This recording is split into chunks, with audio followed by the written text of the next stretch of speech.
हाय everyone, myself Ketan Shrivastava और आज business studies का सेकेंड टर्म का फर्स्ट चैप्टर स्टाफिंग हम लोग करने वाले हैं। ठीक है। सो अब चीज़ें होती जा रही हैं। फर्स्ट टर्म बीत चुका है, क्लास पेपर का रिजल्ट भी आने वाला होगा कुछ टाइम में। अब हम पढ़ते हैं सेकेंड टर्म की तरफ। एक्चुअली में हमें जो पढ़ना है, क्योंकि अब जो हो गया सो हो गया, ठीक है फाइन। लेकिन अब बात है, सारा मैटर है अब कि भाई अब हमें यहाँ पे क्या करना है। ओके, तो अगर मैं डायरेक्टली बात करूं स्टाफिंग के बारे में,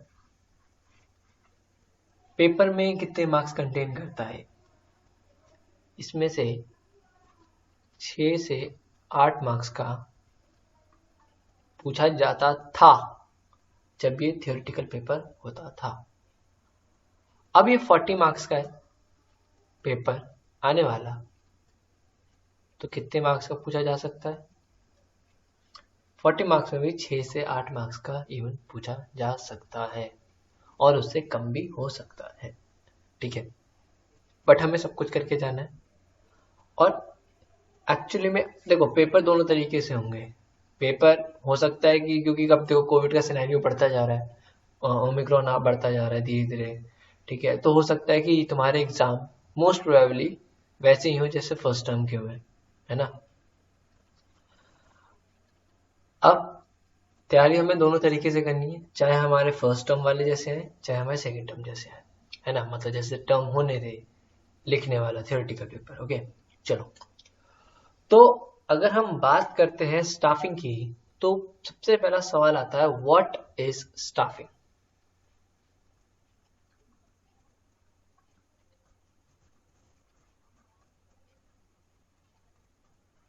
व्हाट इज स्टाफिंग। दूसरा सवाल आता है, स्टाफिंग के अंदर हम क्या क्या चीजें पढ़ने वाले हैं। पहली चीज हम पढ़ेंगे importance,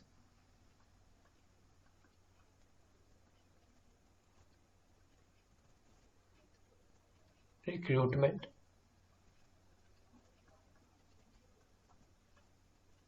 selection, training and development.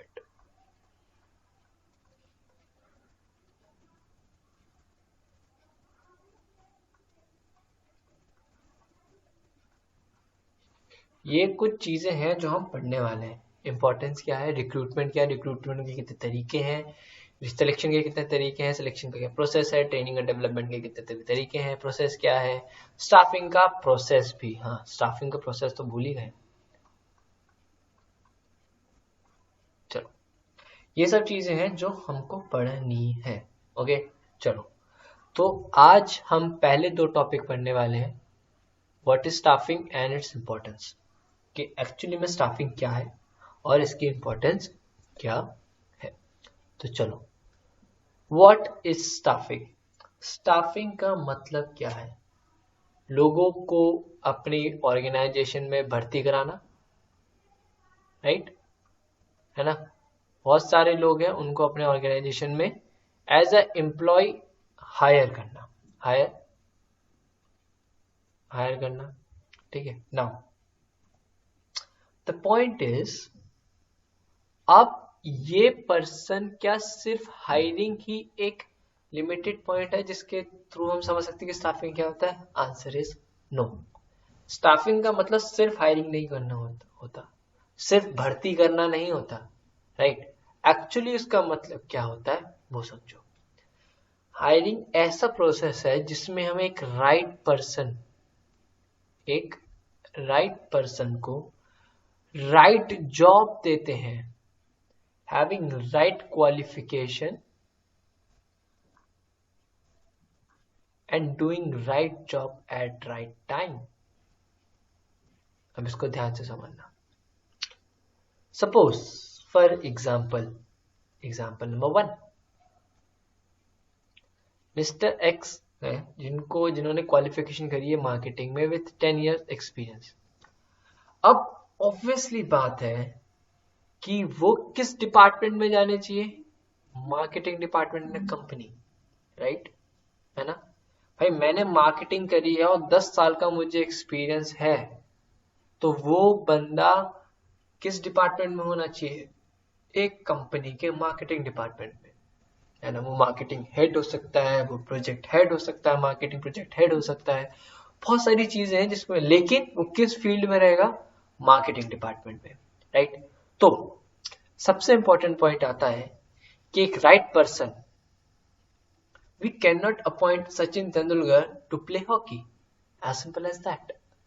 We can not appoint Sachin Tendulkar to play hockey, right. Hockey खेलने के लिए हम सचिन तेंदुलकर को भैया अपॉइंट नहीं कर सकते, उसको हम हॉकी टीम में भर्ती नहीं कर सकते, सिंपल। जिस तरह मम्मी ने हर काम को वो कर रखा होता है ना एकदम, हर जगह भाई ये चीज यहाँ रहेगी, ये चीज वहां रहेगी, वैसे ही जो स्टाफिंग है वो भी इस तरह का है। भाई हम एक सही पर्सन को उठाते हैं, उसको सही जॉब पर रखते हैं, सही क्वालिफिकेशन के साथ, और हम चेक करते हैं कि वो जो जॉब है वो सही टाइम पर सही तरीके से कर रहा है या नहीं। फॉर एग्जाम्पल, मतलब फाइंडिंग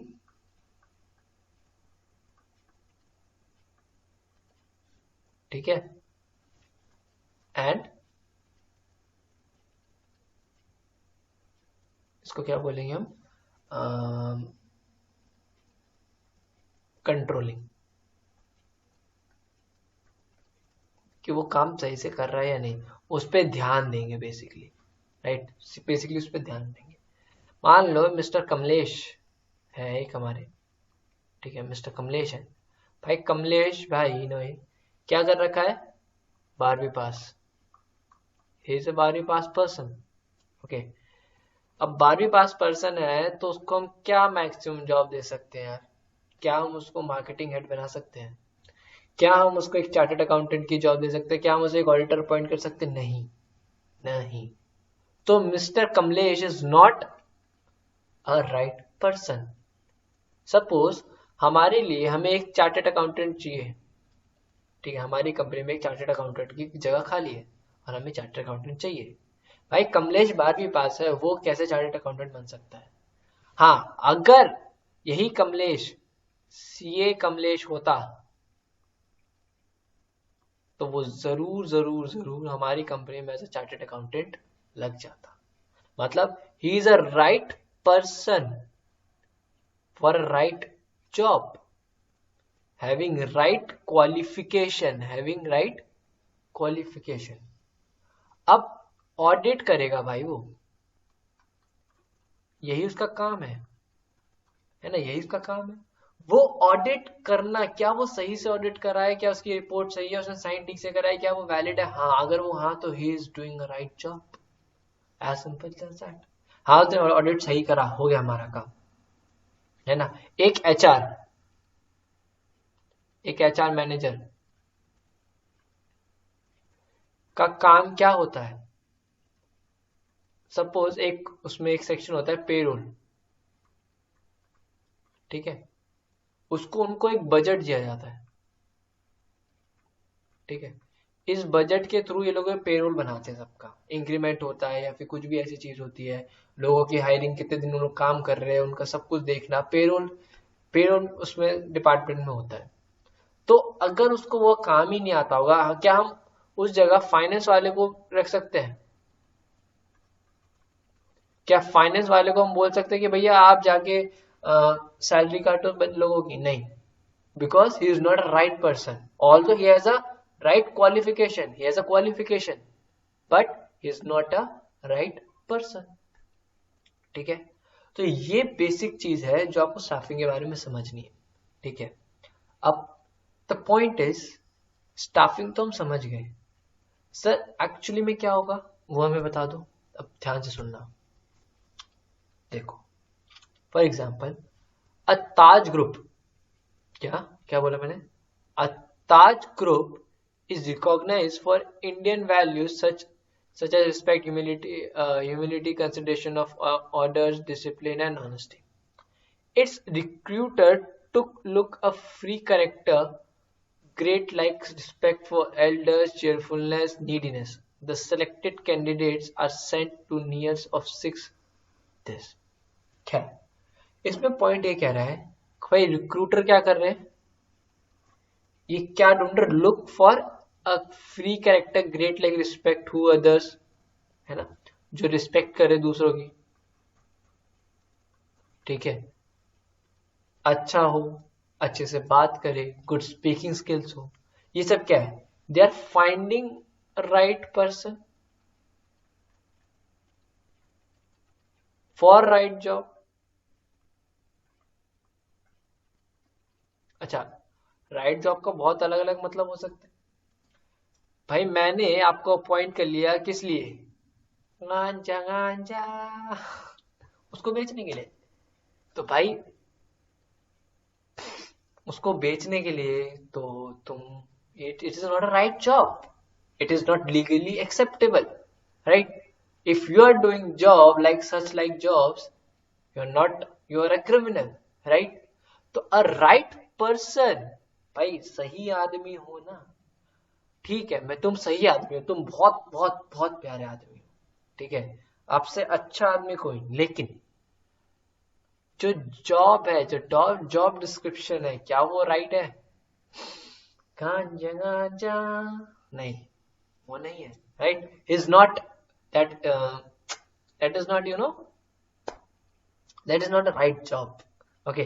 तो अब तुम खुद समझ सकते हो दैट राइट जॉब का मतलब क्या है, मतलब it should be A legally right job, ठीक है, उसके लिए राइट क्वालिफिकेशन होनी चाहिए, और राइट क्वालिफिकेशन का मतलब क्या है, if you have done marketing, MBA in marketing,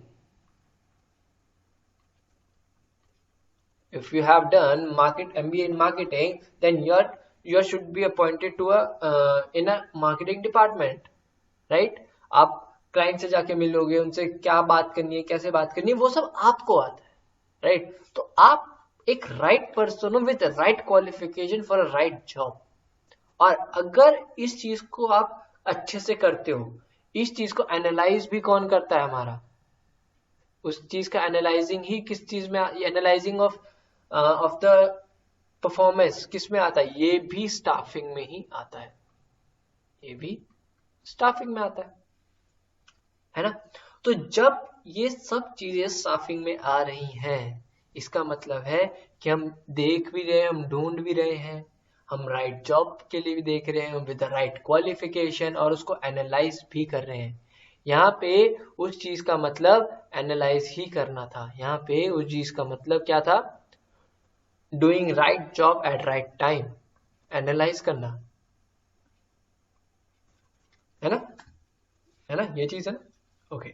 चलो आगे बढ़ते हैं, सिंपल सी बात है, ये किसके बारे में बात कर रहा है भाई, ये किसके बारे में बात कर रहा है, किस फंक्शन के बारे में बात कर रहा है, ये बात कर रहा है स्टाफिंग के बारे में, ठीक है, तो आंसर इज स्टाफिंग, ओके, ये बात समझ आ रही है। Now let's come on the topic importance. Importance क्या कहती है, बहुत ध्यान से समझना, बहुत आराम से समझना। वाई डू वी नीड, हमेशा इंपॉर्टेंस क्या बताती है, need, why do we need staffing, भाई क्या चाहिए, सिंपल, जिससे to ensure the availability of the most suitable and capable person for a various job। छोड़ दो, कुछ मत समझो, अब मेरी बात बस बहुत ध्यान से समझना, जो जो मैं चीजें बताऊंगा। पॉइंट नंबर 1, डेफिनेशन में से ही समझेंगे हम, ठीक है, हम डेफिनेशन में से समझेंगे। डेफिनेशन में क्या बोला, सबसे पहली चीज, right person for right job,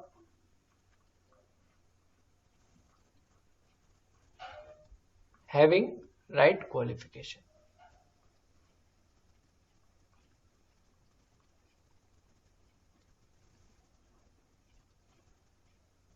right, right person, right job, right qualification। इसी चीज को इंश्योर कौन करता है, इसी चीज को इंश्योर कौन करता है, इस चीज को इंश्योर करता है, who ensure this, staffing. This management function ensure what, right person, appointing a right person for a right job with a right qualification, having a right qualification, ये कौन इंश्योर करता है? स्टाफिंग इंश्योर करती है. Is it clear? अगला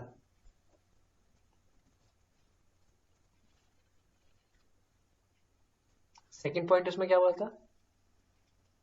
second point क्या बोला था? हम डेफिनेशन में वापस जाते हैं. Doing right job eight right time. doing right job at right time. Right job, right time. मैंने क्या बताया? इस वर्ड को क्या होता था? एनालाइज. इस चीज को एनालाइज भी कौन करता है? स्टाफिंग. कौन सा फंक्शन है जो इन चीज को एनालाइज करता है कि भाई बंदा सही से काम कर रहा है और सही टाइम पर कर रहा है. भाई मुझे सैलरी देनी थी बट लोगों की, अपने एम्प्लॉयज की, एक 1 तारीख, हर महीने की 1 तारीख को मुझे उसका दे दिया है, और भाई उन लोगों को पहुंचती है 10 तारीख को. बहुत से दिक्कतें आ जाती है एम्प्लॉयज के अंदर, डिमोटिवेशन आता है. कौन रिस्पॉन्सिबल है भाई? एचआर, जो पेरोल बनाता है वो रिस्पॉन्सिबल है. He has a right person, he is a right person, he has a right job with the right and he has a right qualification, but he is not doing his job at time. इस बात को ensure करने के लिए कौन सा function होता है? कौन सा फंक्शन रिस्पॉन्सिबल है? स्टाफिंग फंक्शन, मैनेजमेंट का स्टाफिंग फंक्शन. तो 2 पॉइंट बता दिए. क्या इंश्योर करना? पहला कि पर्सन राइट है, जॉब राइट है, क्वालिफिकेशन राइट है. दूसरा, क्या इस बात को भी इंश्योर करना कि भाई जो काम है उसको एनालाइज करना कि भाई काम टाइम पे हो रहा है या नहीं हो रहा है, राइट जॉब है, राइट टाइम है, राइट प्लेस है.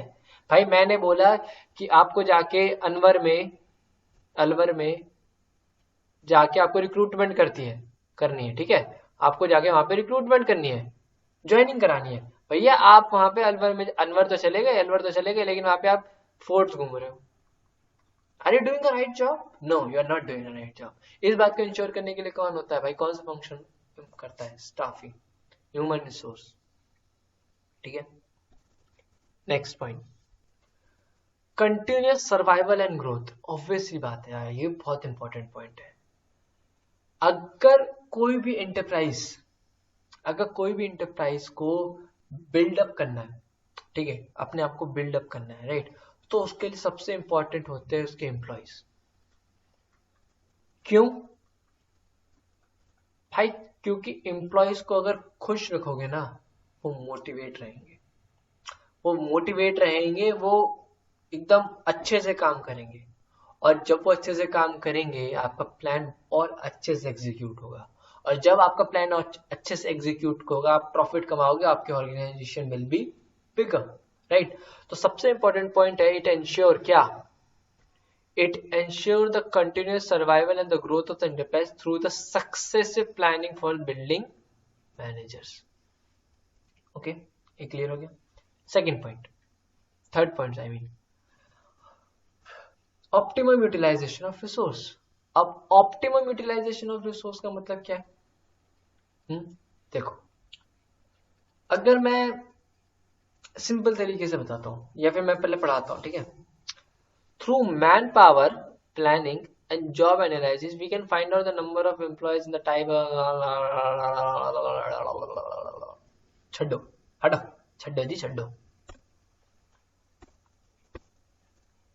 पॉइंट नंबर 3,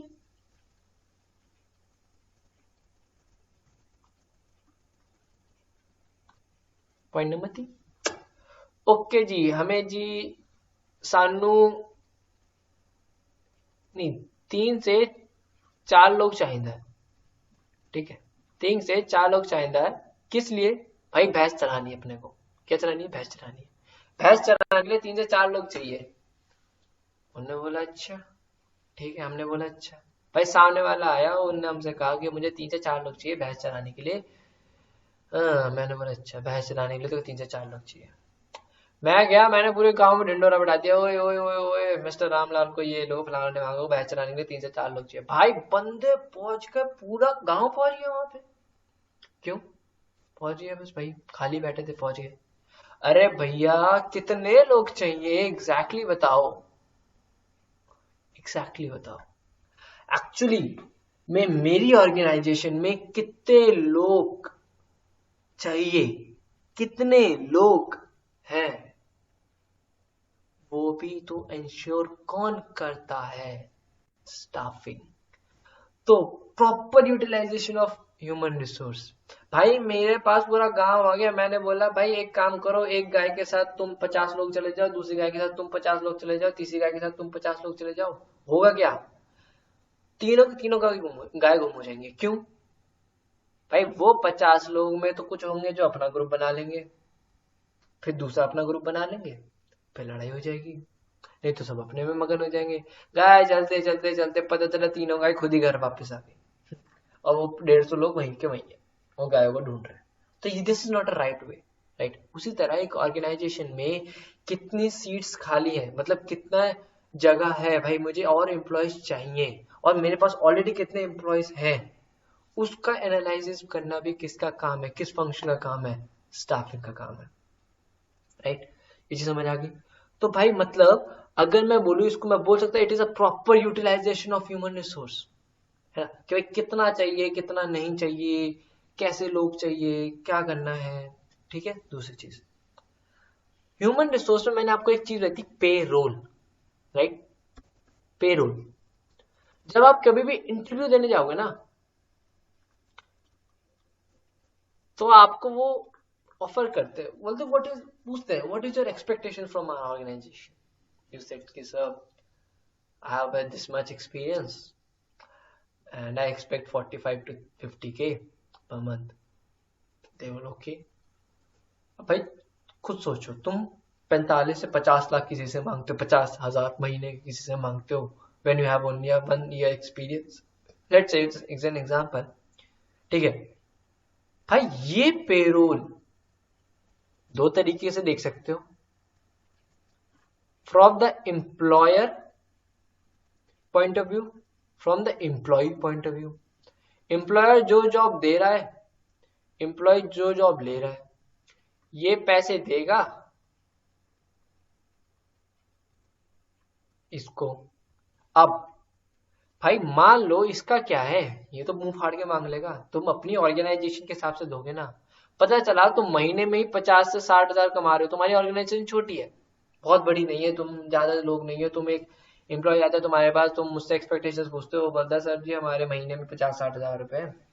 तुम कहते हो भैया 50-60 हजार को हम साल में कमाते हैं, आपको 50-60 कहां से देंगे? ये इसका एग्जाम्पल देना, ये जो था भाई, हमें पैसा सही टाइम पे चाहिए होता है, कितना चाहिए होता है, कैसे उस चीज को मेंटेन करना ऑर्गेनाइजेशन में, कि भाई हमें जब इतने एम्प्लॉय होने चाहिए, इस तरह ये काम होना चाहिए, इन सब चीजों को काम करना किसका काम होता है?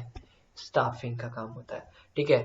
To improve. लेकिन भाई तुम बोलो भाई मेरे 50-60 हजार है, उसको काम करा रहे हो तुम 20 घंटे का, तुम 24 घंटे में से भाई काम करा रहे हो 20 घंटे का, चलो वो बेचारा तब भी कुछ नहीं कहता है, चलो भाई कोई बात नहीं, वो 1 जनवरी को शुरू करता है अपनी जॉब, बोलता है चलो नया नया साल है, नई उम्मीद है, थोड़े कम पैसों में भी हम कर लेंगे, चलो ठीक है। भाई 1 जनवरी से आती है मार्च में होली, तुम कहते हो अरे यार सुना भाई होली में थोड़ा सा ज्यादा काम है, बस इस होली काम कर, बस प्लीज, बस इस होली, इसके बाद हम कुछ नहीं बोलेंगे, बाकी छुट्टियां तेरी तेरी रहेगी। अब भाई वो बंदा चल यार इतना प्लीज कह रहे हैं हमारे सर, कर लेते काम। भाई होली पे भी काम कर लिया, चलो कोई गल नहीं, भाई चलो धीरे धीरे होली बीत गई, होली बीती, रंग छूटा, एम्प्लॉयर भाई सब भूल गए इस बात को। भाई आई दिवाली, अरे यार please please please please please please यार प्लीज, बस इस दिवाली काम कर ले, इसके बाद नहीं, इसके बाद पक्का, इसके बाद छुट्टी दे ली, तो 25 तारीख की भी छुट्टी ले लियो। मैंने बोला अच्छा 25 तारीख की भी छुट्टी लेंगे भाई, 25 दिसंबर क्या पता न्यू ईयर की छुट्टी दे दे। चलो भाई दिवाली भी बीत गई, भाई साहब आया न्यू ईयर आ गया यार, एम्प्लॉयर आया, एम्प्लॉयर ने एकटक उसको देखा, एम्प्लॉय ने एकटक उसको देखा, आंखों आंखों में बात हो गई, है ना? आंखों आंखों में बात हो गई पूरी। वो कौन सा गाना है, गाना छोड़ो, आंखों आंखों में बात हो गई। एम्प्लॉयर बोला हाँ, एम्प्लॉय बोला ना, एम्प्लॉयर बोला हाँ, एम्प्लॉयर बोला ना, एम्प्लॉयर बोला प्लीज, उन्होंने बोला बाय, ये ना मेरा रजिस्ट्रेशन लेटर, मैं जा रहा हूँ, tata, see you again, we will not meet up again, ठीक है, माफी, भाई वो चला गया।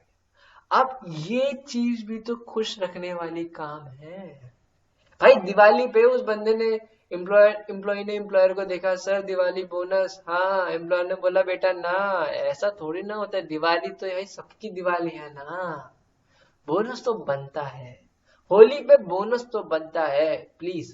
तो ये चीजें इंश्योर करना किसका काम है? एम्प्लॉयर का काम क्या है भाई, उसको इंश्योर करेगा, लेकिन ये किस फंक्शन में आता है? ये स्टाफिंग फंक्शन में आता है, ठीक है।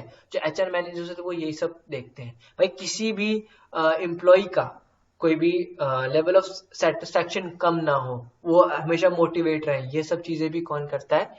एम्प्लॉय, ठीक है। तो अचीव गोल को अचीव करने के लिए अगर भाई एम्प्लॉय जो है हमारा मोटिवेटेड रहेगा, फेयर रेम्यूनरेशन मिलेगा, रेगुलर असेसमेंट होगा, अचीविंग ऑर्गेनाइजेशन गोल, ये सब क्या होगा, ऑर्गेनाइजेशन के जो गोल्स है उनको अचीव करने पड़ेंगे। जॉब सेटिस्फेक्शन देगा, क्योंकि भाई वो जॉब सेटिस्फेक्शन दे दोगे ना तुम एम्प्लॉय को, तो भाई वो मन लगाकर काम करेगा, यार मुझे तो इतना मिल रहा है यार, क्यों नहीं मिल रहा, बिल्कुल मिल रहा है। Is it clear? ठीक है। वैसी वही सेम चीज है भाई, अचीव गोल होगा तो कॉन्टिन्यूस सर्वाइवल और ग्रोथ होगा, ठीक है। गोल अचीव होगा, वो होगा हमारा ग्रोथ होगा, ठीक है। ग्रोथ कैसे होगा? ऑप्टिमम यूटिलाइजेशन ऑफ रिसोर्स, ठीक है। हायर परफॉर्मेंस देखेंगे हम, परफॉर्मेंस बेटर होगी अगर हम सही बंदे को सही जगह पे प्लेस करेंगे, है ना, उसको सही देखेंगे, हाँ भाई वो सही काम कर रहा है या नहीं कर रहा है, ठीक है। कोई पर्सन है भाई वो उसने एमबीए एचआर का रखा, हम उसको मार्केटिंग में डाल दें, मजा नहीं आएगा। पढ़ाई तो उसने किसी और चीज की करी है ना, उसका मेन फोकस तो कुछ और है ना, तो वो चीज हमें देखनी पड़ती है। तो ये सब चीजें कौन इंश्योर करता है? ये सब चीजें कौन इंश्योर करता है? स्टाफिंग, ठीक है। तो इंपॉर्टेंस क्या? फर्स्ट, ऑब्टेनिंग, क्या? Obtaining competent personnel.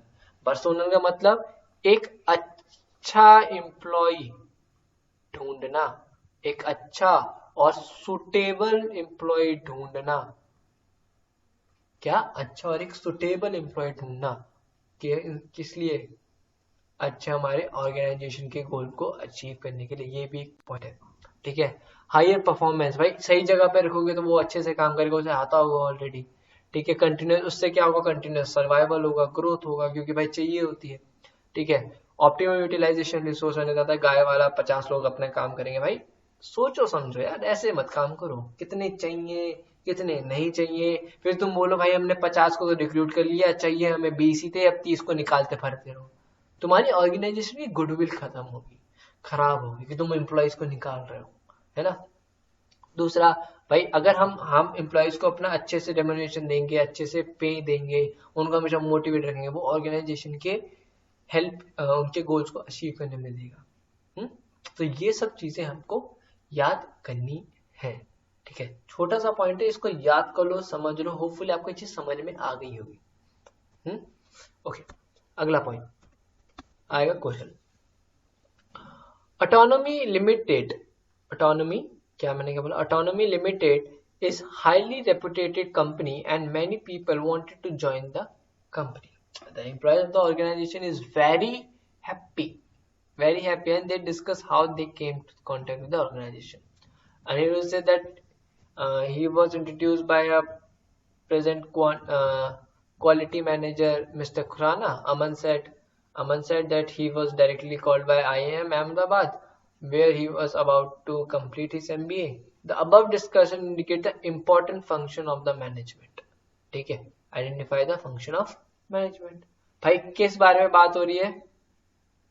रिक्रूटमेंट के बारे में, है ना, रिक्रूटमेंट के बारे में बात हो रही है, एक ऑर्गेनाइजेशन में लाए जाने के बारे में बात हो रही है, मतलब स्टाफिंग की बात हो रही है, स्टाफिंग की बात हो रही है। ओके, तो बेसिकली जहां पे भी रिक्रूटमेंट आ जाएगा वो किसकी बात होगी? स्टाफिंग की। अब एक चीज आती है कि एक्चुअली सर क्या ऐसे क्वेश्चन आएंगे? ऐसे क्वेश्चन नहीं आने वाले, बिल्कुल नहीं आएंगे। बस इसमें एक छोटा सा व्यू देने के लिए, देखो ऐसे क्वेश्चन आएंगे, या फिर रिक्रूटमेंट की बात होगी तो आएंगे। तुम्हारे पास क्वेश्चन एक्चुअली में कैसे आएंगे? ऐसे, जैसे why staffing considered as an important function of all management type of state and 3 reasons। ठीक है, अब इसमें तुम क्या लिखोगे, इसमें तुम अब क्या लिखोगे, इसमें तुम लिखोगे इंपॉर्टेंस, इसमें तुम क्या लिखोगे, importance. In today's competitive world, on one hand, and company needs a competent people, while on other hand needs some remuneration and career opportunity to grow them. Highlight the need of the staffing in this respect. तो तुम इसमें क्या लिखोगे, importance। देखो ये है direct question, ये जो पहले दो टॉपिक थे ना स्टाफिंग का मतलब और ये, इससे सिर्फ और सिर्फ आते हैं डायरेक्ट क्वेश्चन।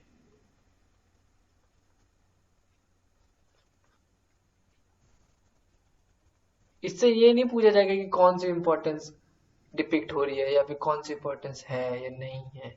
इसे डायरेक्ट क्वेश्चन आएगा कि इंपॉर्टेंस बता दो, कौन सी इंपॉर्टेंस बता दो, ये लाइन क्या बता रही है, किस बारे में बता रहे हैं, क्यों आजकल कंपनी के कॉम्पिटेंट पीपल लोगों के लिए अपने कंपनी के लिए ढूंढ रही है, कॉम्पिटेंट लोग ढूंढ रहे हैं अपनी कंपनी का, उनको रेम्यूनरेशन अच्छा देना, करियर अपॉर्चुनिटी देना, किस फैक्टर के बेसिस पे हम लोग ये चीज दे रहे हैं, है ना। तो ये क्या है, ये स्टाफिंग क्यों आजकल जरूरी है, क्या नीड है उसकी। तो जब भी नीड शब्द आ जाए तो उसमें हम इंपॉर्टेंस लिखेंगे, ठीक है। तो दिस इज योर होमवर्क कि आपको क्या लिखना है, मैं आपको बताता हूं इसको लिखना कैसे। सबसे पहले आप क्या लिखोगे, स्टाफिंग की डेफिनेशन, जो मैंने सबसे ऊपर कराई है। सबसे आप पहला पॉइंट लिखोगे स्टाफिंग की डेफिनेशन, ऐसी पेपर में भी लिखना है, स्टाफिंग की डेफिनेशन। फिर वो पांचों पॉइंट जो मैंने इंपॉर्टेंस के आपको बताए, ठीक है, वो पांचों पॉइंट इंपॉर्टेंस वजह से ऑब्टेनिंग कॉम्पिटेंट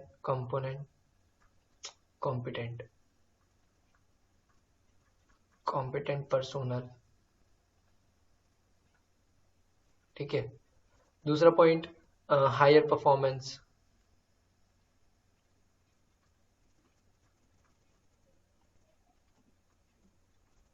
तीसरा point helps in achieving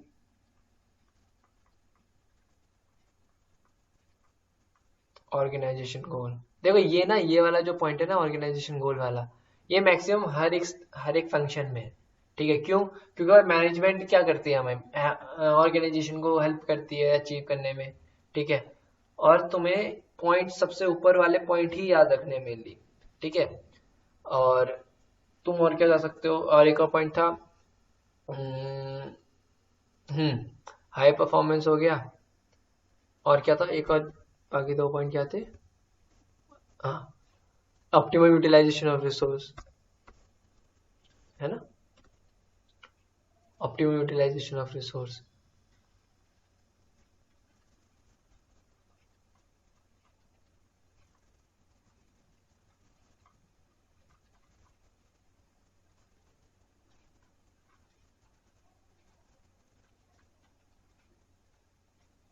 right, और पॉइंट हो गया आपका optimum utilisation continuous survival and growth, ठीक है। ये पांचों पॉइंट आपको लिखने हैं, कॉन्टिन्यूस सर्वाइवल एंड ग्रोथ। अब ये पांचों पॉइंट को जितनी जितनी मैंने लाइन आपको इसमें दी है वो सब आपको ये चीजें लिखनी है, ठीक है। इसको अपने आप करने की कोशिश करना, लिखना आपको बता दिया है। कल के टॉपिक्स इससे अलग होंगे, इसके आगे होंगे और इंपॉर्टेंट टॉपिक शुरू होंगे, ठीक है। जैसे रिक्रूटमेंट और स्टाफिंग का